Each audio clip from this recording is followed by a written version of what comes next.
Welcome to our channel. Today we how to authenticate Google Search Console with a domain property, beginner guide step by step. To authenticate Google Search Console with a domain property, begin by logging into your Google Search Console account.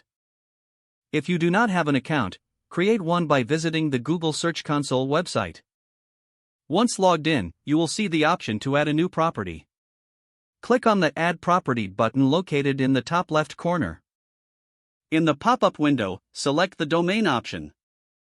Enter your domain name without any prefixes, such as www or http. Click the Continue button to proceed. Next, you will see instructions for verifying your ownership of the domain. Choose the DNS verification method from the list provided. You will need to access your domain registrar's website for this step. Log into your domain registrar's account where you purchased your domain. Locate the DNS settings or DNS management section. Add a new TXT record as instructed in the Google Search Console verification window. Paste the verification code provided by Google into the TXT record field. Make sure to save your changes before exiting the DNS management panel.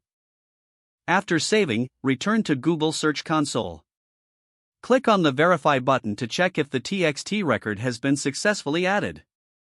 It may take some time for the changes to propagate, so be patient. If the verification is successful, you will see a confirmation message. Congratulations, your domain property is now authenticated in Google Search Console. You can now access various tools and data related to your website's performance in Google Search.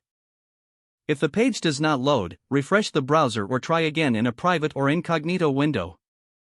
Make sure you are using the correct email address, then retype it carefully to avoid small typos. If your password is not accepted, use the reset option and create a new strong password you can remember.